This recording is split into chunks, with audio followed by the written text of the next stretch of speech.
নমস্কার, হ্যালো বন্ধু, তোমরা সকলে কেমন আছো? আশা করছি ভালো আছো। আমিও খুব ভালো আছি। আমি আবার এসে গেছি আমার চ্যানেলের ভিডিও নিয়ে, চন্দনার ভিলেজ ফুড। তো গাইস, আজকে তোমাদের একটা নিত্য নতুন একটা রেসিপি করে দেখাচ্ছি। সেই রেসিপিটি হচ্ছে পাঁপড়। কিভাবে তোমরা চালের গুঁড়ি দিয়ে পাঁপড় বানাতে পারবে। তো চলো কিভাবে বানাতে পারা যায় তো দেখি। তো গাইস, প্রথমে যেটা লাগবে সেটা হচ্ছে চাল গুঁড়ি। আর তার আগে একটা কথা বলে রাখি, এই চ্যানেলে যদি নতুন হয়ে থাকো চ্যানেলটাতে সাবস্ক্রাইব করে দিও। চ্যানেলটা প্রথমে নতুন খোলা হয়েছে, তাই একটু চ্যানেলটার পাশে থেকো। চলো একটু শুরু করে দিই। প্রথমে আমি কড়াইটাতে ভালো করে কাদা মাখিয়ে নিয়েছি, যাতে কড়াইটা কালি না হয় অতটা।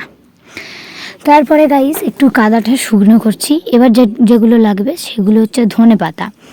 প্রথমেই দেখো ধনে পাতা নিয়েছি, একটু ধনে পাতাগুলোকে কুচিয়ে নেব। আর এই দেখো নিয়ে নিয়েছি শুকনো লঙ্কা, জোয়ান, 5 ফোড়ন ইত্যাদি জিনিস নিয়ে নিয়েছি। এগুলো আরেকটুখানি তোমাদেরকে কড়াই ভেজে গুঁড়িয়ে নিতে হবে, যাতে একটু ঝাল ঝাল মিষ্টি মিষ্টি, টক টক, নুন সব রকম মানে স্বাদের হয় পাঁপড়টা, এই কারণে।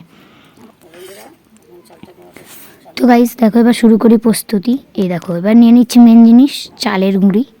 চালের গুঁড়ি শুধু দিলে হবে না, চালের গুঁড়িতে মেন, এই পাঁপড়টাতে মেন হচ্ছে জল।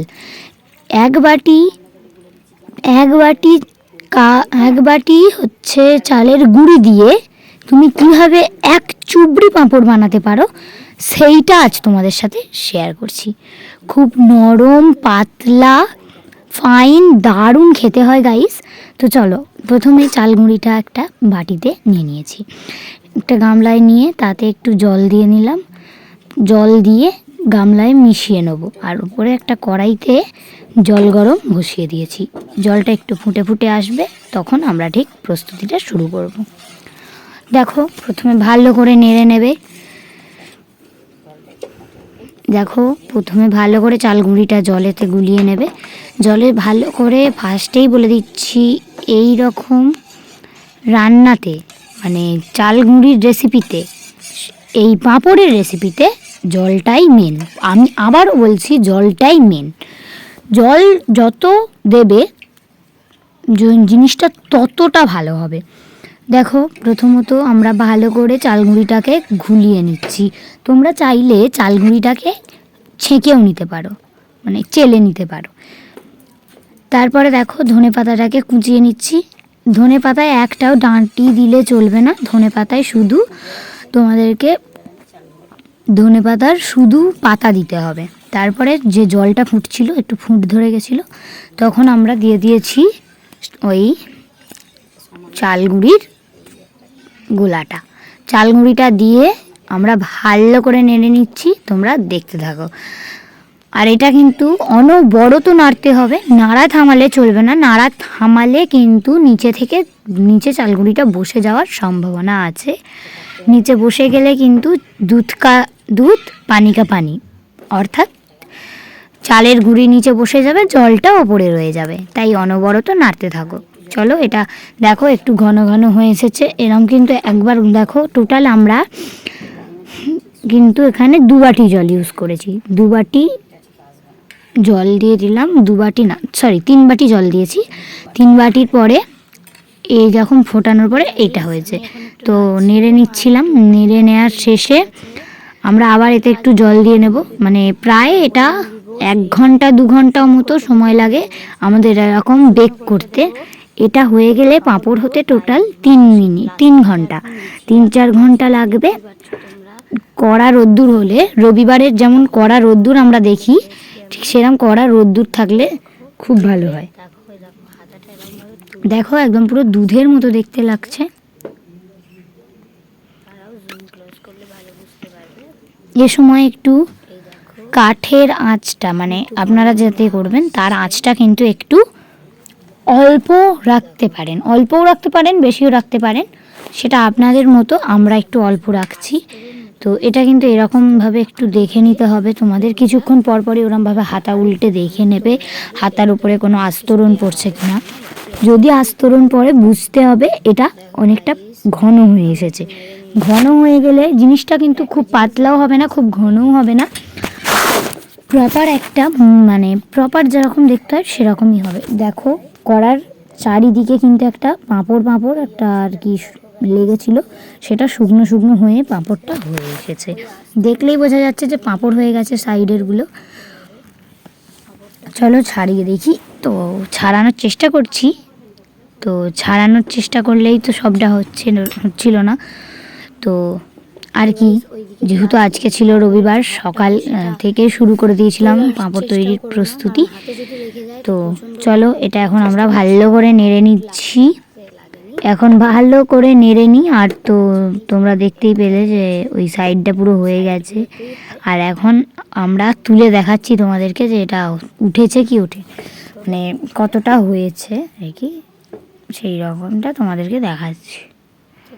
তো গাইস দেখলে কেমন একটা সুন্দর ভাত টাইপের কালার এসছে, আর দারুণ দেখতে লাগলো, আর খুব পাতলা, এদিক থেকে ওদিক দেখা যাচ্ছে। সো গাইস এবারে এটা একটু ফুট ধরে যাবে। এবার ফুট ধরার অবস্থা হয়ে এসেছে। ফুট ধরে গেলে বিষয়টা কিন্তু কমপ্লিট হয়ে আসবে। দেখো প্রায় 1 ঘন্টা 2 ঘন্টার মতো আমরা বেক করেছিলাম। একটুখানি দেখো একটা মানে হালকা ঘন ঘন তো ভাব এসে গেছে। সেই ঘন ভাবটা হওয়ার পরেও কিন্তু নাড়তে থাকতে হবে। আমরা একটা গামলাতে ঢেলে নিয়েছি, পদার্থটা একটা গামলায় ঢেলে আমরা ভালো করে ঠান্ডা করে নেবো। আর ঠান্ডা করার জন্য তোমরা যত রকম আছে প্রস্তুতি, যেমন জলের ওপরে বসিয়ে রাখার প্রস্তুতিটা আমরা করেছিলাম, তোমরাও ঠিক তেমনই করতে পারো। আমরা এরকম গামলাতে জল নিয়ে গামলার ওপরে বসিয়ে দিয়েছিলাম। আর এটা এতটা গরম ছিল যে গামলাটাতে মানে গোলা হচ্ছে, তোমরা দেখতে পাচ্ছ ঘাঁটা হচ্ছে, ওই গামলাটা পুরোটা গরম। আর তার নিচের যে জলটা ছিল সেই জলটা তো আরও গরম হয়ে গেছে। ঠান্ডা নর্মাল জল দেবে, কিন্তু বেশি গরম জল দিও না। দেখো এখানে যে শুকনো লঙ্কা ফঙ্কা ছিল সেটা আমরা কিন্তু একদম কড়াই ভেজে শুকনো করে নিয়েছি। শুকনো করে কড়াই ভেজে আমরা গুঁড়িয়ে নিয়েছি।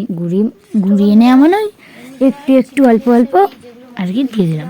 আর দেখো গাইস কি সুন্দর কালার এসছে। শুকনো লঙ্কাগুলো আমরা এর মধ্যে দিয়ে দিলাম। আর গাইস তোমাদেরকে যে নুন স্বাদ বলেছিলাম, নুন স্বাদ কিন্তু এমনি হবে না, নুনটা একটু তোমাদের দিতে হবে। আমরা নুনটা বেক করার সময় দিয়ে দিয়েছিলাম, খালি সেটা দেখাতে ভুলে গেছি। গাইস দেখো আমরা ধনেপাতা দিয়ে দিলাম, লাল সবুজ কালারটা দেখতে জাস্ট দারুণ লাগছে। বেক করার সময় আমরা যেহেতু নুন দিয়েছিলাম, আর নুনটা ওরকম মানে অনেকটা দিলে হবে না, নুনটা অল্পই দিতে হবে। চালের গুঁড়ি যখন পাঁপড়টা হয়ে যাবে তখন কিন্তু পাঁপড়টা আমাদের বড্ড নুনখড়ো লাগবে, তাই আমরা অল্প করে একটু নুনটা দিতে হবে। তারপরে চলো আমরা সমস্ত রকম জিনিস দিয়ে নাড়তে থাকছি যাতে একটু ঠান্ডা হয়ে যায়। দেখো ঠান্ডা প্রায় হয়েই এসেছে। আর এটা হয়ে গেলেই তোমাদেরকে কিন্তু নর্মাল মেলে দিলে হবে না, পাঁপড় যেমন বেসনের পাঁপড় হয়, ও হ্যাঁ বন্ধুরা, বেসনের পাঁপড় তোমাদেরকে বেসনের পাঁপড় অন্যান্য একটা দিনে তৈরি করে দেখাবো। এই দেখো পদার্থটা কি সুন্দর দেখতে হয়েছে না, চালগুড়ির যে গোলাটা হয় সেটা খুব সুন্দর দেখতে হয়েছে। আর দেখো পুরো বাটিটা গরম হয়ে গেছে জলটা। আর এই যে হচ্ছে আমাদের সেই গোলা, যেটার জন্য এতক্ষণ ধরে ওয়েট করা হয়েছে। তো গাইস এই গোলাটা আমরা এরকম একটু কিছুক্ষণ রেখেছি, আবার কিছুক্ষণ ধরে নাড়ছি যাতে একটু ঠান্ডা হয়ে যায়। আমরা দেখলাম যে এটা ঠান্ডা হয়ে গেছে। এবার চলে এসেছি ছাদে। আর ছাদে আগে থেকে কিন্তু পলিথিন বিছিয়ে রাখতে হবে। আমরা পলিথিন বিছিয়ে রেখেছিলাম। আর পলিথিন নর্মাল বিছালে হবে না, পলিথিনের উপরে একটু টান টান রাখতে হবে। পলিথিনটা টান টান রেখে তার উপরে একটু তেলটা ব্রাশ করে দিতে হবে। সেগুলো আমরা করেই রেখেছিলাম। আর ততক্ষণে যদি তোমাদেরকে এটা আমরা দেখাতাম, ভিডিওটা অনেকটা লং হয়ে যেত, আর অত বড় আমরা ভিডিও করতে চাইছিলাম না, তাই জন্য অল্প করেছি। দেখো এখানে পুরো তেল রেখে দিয়েছি। আর এই যে প্লাস্টিকটার উপরে হাত দিলে তোমরা বুঝতে পারবে প্লাস্টিকটা গরম হয়ে যাবে একটু একটু। তোমরা প্রায় 1 ঘন্টা 30 মিনিট এরম টাইম, 30 মিনিট না 1 ঘন্টা এরম টাইমের আর কি এটাকে আগে থেকে একটু বিছিয়ে রাখবে যাতে এটা একটু গরম হয়ে যায়। গরম হয়ে গেছিল গাইস। এবার চলো আমরা পাঁপড় দিতে শুরু করি। কিভাবে পাঁপড়টা দিচ্ছি সেটা শুধু দেখতে থাকো তোমরা। যারা প্রথমবার পাঁপড় দিচ্ছ তাদের জন্য খুবই সুবিধাজনক এটা। প্রথমেই দেখে নাও, প্রথমে যে আমরা এখন ডাবু হাতা হয় সেটা নিয়েছি। কিন্তু এর মধ্যে তেল ফেল দিইনি। ডাবু হাতা থেকে একটুখানি গোলাটা নিতে হবে। আর ভালো করে প্রথমেই বলে দিচ্ছি গাইস, দেওয়ার সময় ওপর ওপর তুলে দিলে হবে না, ভালো করে আগে ঘাঁটিয়ে নিতে হবে। ঘাঁটিয়ে নিয়েছি, আর ছাদে দেখো কত রোদ্দুর, আর এত রোদ্দুর দিয়েছে আজকে। আর আজকে ছিল রবিবার, আমরা সবাই জানি রবিবারের সকালে একটু বেশি রোদ্দুর হয়। রবিবার ছিল আর প্রচণ্ড রোদ্দুর ছিল, আর আজকে ফাঁকা ছিলাম তাই আজকে এটা করেই ফেললাম পাঁপড়টা। তো দেখো পাঁপড়টাকে প্রথমে এরম একটা জায়গায় পদার্থটা দিয়ে, মানে গোলাটা দিয়ে তার উপর দিয়ে এরমভাবে ঘুরিয়ে ঘুরিয়ে দিতে হবে। পুরো একটা গোল শেপের দিয়ে দিলে, গোল শেপের হলে পুরো পাঁপড় পাঁপড় দেখতে লাগবে। পাঁপড় যেমন হয় সাবুর পাঁপড়, ঠিক এটাও তেমনই দেখতে লাগছে কিছুটা, ঠিক সেইরকম পাঁপড় যেমন হয়। তো আমি এরমভাবে পুরোটাতে পাঁপড় দিয়ে দিই, তোমরা দেখতে থাকো আর দেখা হবে অন্য মানে কিছুক্ষণ পরে। তো দেখো তারপর মা এসে গেল, আমি মাকে দিয়ে দিলাম। মা তো তারপরে মা দিয়ে দিচ্ছিল, মা ভালো করেই পাঁপড় দিতে পারে, আমি মাকে দিয়ে দিচ্ছি। আর এতক্ষণ ধরে মা বলছি তার কারণে হচ্ছে, তো দেখো গাইস পাঁপড়গুলো আমরা প্রায় যে সকালে করছিলাম, সকাল থেকে রাত হয়ে যায়, আর আমরা পাঁপড় যেগুলো তুলি পুরো এক গামলা হয়েছিল গাইস, মানে বড় গামলার এক গামলা হয়েছিল। যে গামলা হয় আর কি, যে গামলাটায় আমরা গুলছিলাম সেই গামলার এক গামলা হয়েছিল। আমরা জানি না কখন আমার ভাই বোন খেয়ে নিয়েছে ভেজে, তো খেয়ে নেয়নি আর কি, আমরা সেটা তুলেছি, তুলে সবাই মিলে খেয়েছি। তারপরে মনে পড়লো তোমাদেরকেও দেখাই, তারপর আজকে ভাজছিলাম তখন দেখিয়ে দিলাম। গাইস এতগুলো পাঁপড় হয়েছিল, এতগুলো পাঁপড় হয়েছিল, পাঁপড়গুলো আমরা ভেজে নিলাম লাস্টে। তো চলো আমরা পাঁপড়টা ভেজে নিই, পাঁপড়টা ভেজে নিয়ে দেখা হবে।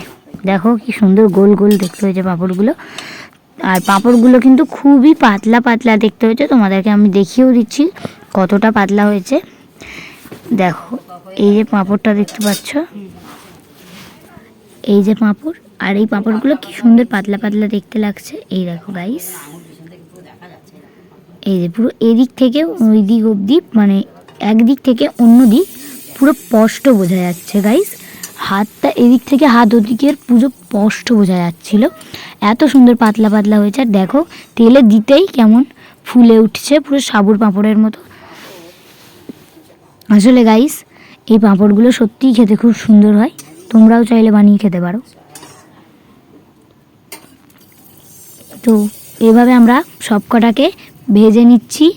আর গাইস দেখো এই পাঁপড়টা কিন্তু প্রায়, যদি রোদ্দুর কম থাকে, আমাদের যেহেতু একটু 12টা পর্যন্ত বেজে গেছিলো পাঁপড় দিতে দিতে, তাই আমাদের 2 দিন লেগেছে পাঁপড়টা শুকনো হতে। 2 দিন মানে 12টা থেকে আমরা পুরো বিকেল 3টে অবধি রোদ্দুরে দিয়েছি, আর পরের দিন সকালে 10টা থেকে 12টা অবধি রোদ দিয়েছিলাম। ব্যাস আমাদের হয়ে গেছে পাঁপড় রেডি। এবার চলো আমরা এগুলোকে খেয়ে তোমাদেরকে টেস্ট করে বলছি কেমন খেতে হয়েছে। তো চলো আমরা এখন টেস্ট করব, তো গাইস টেস্ট করে তোমাদেরকে বলছি। আমি এখন টেস্ট করছি। গাইস খুব সুন্দর খেতে হয়েছে, বিশ্বাস করো মুখে দিলেই পুরো গলে যাচ্ছে। তোমরা এরকম বানিয়ে খেতে পারো, গরম গরম বেশ ভালোই লাগছিল। শেষে তোমরা এটাকে অনেক দিন রাখতে পারবে, ওই কাঁচা অবস্থাতেও রেখে দিতে পারো, আবার তোমরা এরকম ভেজেও রাখতে পারো। তো গাইস দেখো এক্ষুনি খাওয়া হয়ে গেল আমাদের, খুব সুন্দর খেতে হয়েছে গাইস, তোমরা আরও বানিয়ে খেতে পারো। আর একদম ঝাল ঝাল নুন নুন, তো খুব সুন্দর খেতে লাগলো গাইস। তো চলো দেখা হবে অন্য ভিডিওতে, আজকের মতো এখানেই। গাইস পরের দিন আমি তোমাদেরকে বেসনের পাঁপড় তৈরি করে দেখাবো। বেসনের পাঁপড় তৈরি করা খুব সহজ। Tata bye bye.